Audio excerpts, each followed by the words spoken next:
ઓલપાડ તાલુકાનું નરથાણ ગામે શ્રાવણ માસ નિમિત્તે દર્ભેશ્વર મહાદેવ મંદિરમાં એક માસની ઓમ નમઃ શિવાયની અખંડ ધૂનથી ગુંજી ઉઠે છે। હાલમાં શ્રાવણ માસ મહિનો ચાલી રહ્યો છે ત્યારે શિવ ઉપાસકોમાં અનોખી શિવ ભક્તિ જોવા મળે છે। આખો શ્રાવણ માસ શિવની આરાધનામાં લીન બની ગયેલા જોવા મળે છે ભક્તજનો અને અખંડ ધૂન ભજન સહિતના જ્ઞાન સપ્તાહ જેવા કાર્યક્રમો યોજાઈ રહ્યા છે। ત્યારે આવી અનોખી ભક્તિ ઓલપાડ તાલુકાના નરથાણ ગામે આવેલ દર્ભેશ્વર મહાદેવ મંદિર ખાતે પવિત્ર શ્રાવણ માસને અનુલક્ષીને એક માસની ઓમ નમઃ શિવાયની અખંડ ધૂન છેલ્લા 10 વર્ષથી સમસ્ત નરથાણ ગામજનો મંદિર ટ્રસ્ટીગણ તથા યુવા સંગઠન દ્વારા યોજવામાં આવે છે। ત્યારે આ વર્ષે પણ નરથાણ ગ્રામજનો દ્વારા 11મા વર્ષે શ્રાવણ માસ નિમિત્તે શ્રાવણ માસનો પ્રારંભથી આજ દિન સુધી અવિરતપણે ઓમ નમઃ શિવાયની અખંડ ધૂન ચાલી રહી છે, જે આખો શ્રાવણ માસ સુધી ચાલશે। શ્રાવણ મહિનો એટલે શિવજીની આરાધના કરવાનો મહિમા ગણાય છે અને શિવ ભક્તો સહિત લોકો શિવજીની પૂજા અર્ચના કરતા હોય છે। તેમાં વળી ભગવાન શંકરની આરાધના કરવા માટે અવનવી ધાર્મિક ક્રિયાઓના કાર્યક્રમો વિવિધ મંડળો દ્વારા કરવામાં આવે છે।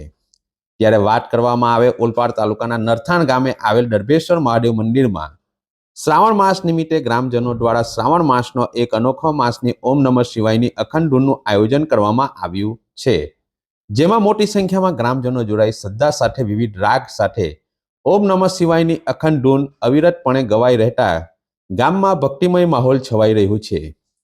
ત્યારે તારીખ 25/7/2025થી સવારે 6 વાગ્યાથી ઓમ નમઃ શિવાયની શરૂ કરાયેલી આ અખંડ ધૂન આગામી તારીખ 23/8/2025ના રોજ શનિવારે સાંજે 5 કલાકે પૂર્ણાહુતિ કરવામાં આવશે।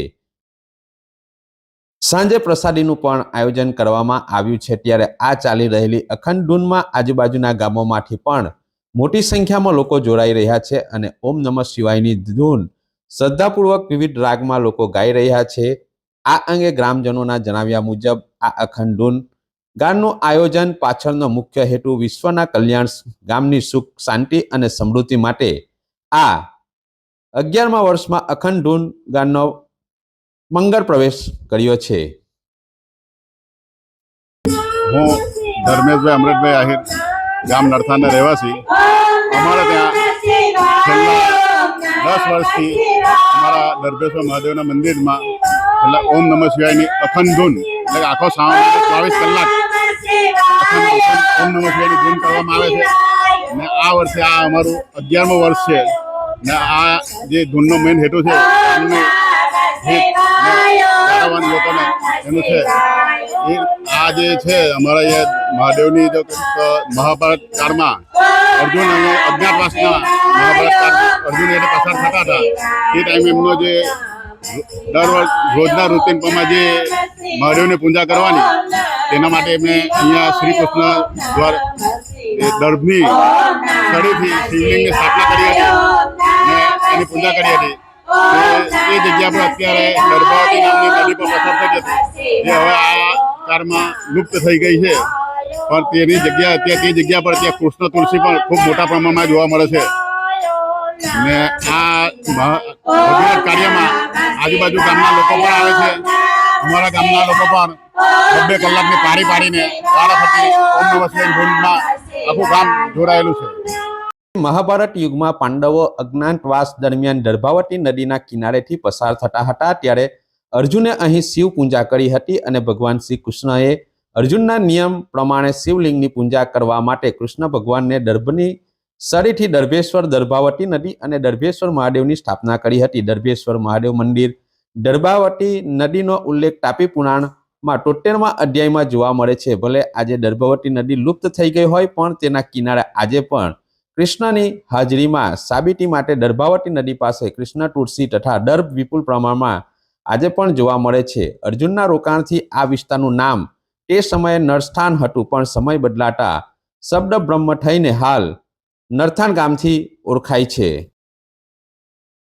યશપાલભાઈ ગોસ્વામી અહીંયાના પૂજારી છું અને અહીંયા સતત 11 વર્ષથી ઓમ નમઃ શિવાય ધૂન છે તે ચાલી રહી છે।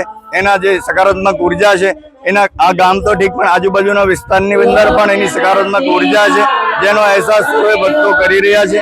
શ્રી કૃષ્ણ ભગવાને જે અર્જુનજી મહારાજ જે અર્જુન જે હતા પાંડવ કાળની અંદર તેમની નિત્ય પૂજા ક્રમ માટે આ દર્ભની સળીથી દર્ભેશ્વર મહાદેવની સ્થાપના કરેલી.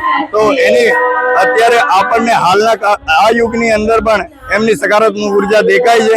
એનું જે છે તમે સાંભળી રહ્યું છે જે સતત 11 વર્ષથી ઓમ નમઃ શિવાય, માત્ર ઓમ નમઃ શિવાયના નામથી સતત આ 11મા વર્ષમાં મંગલ પ્રવેશ છે.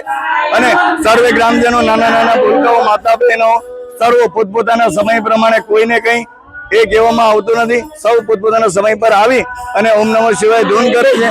તો મંત્ર જે ઓમ નમઃ શિવાય છે એના 11મા વર્ષ એટલે તમે ગણો છો કે કેટલા લાખો મંત્ર છે એનું ઉચ્ચારણ થઈને આ અહીંયા જે છે એ સકારાત્મક ઉર્જા છે. તો એનો લાભ લેવા માટે સર્વ ભાવિક ભક્તોને દર્ભેશ્વર મહાદેવના દર્શન એકવાર જરૂર કરવા જોઈએ.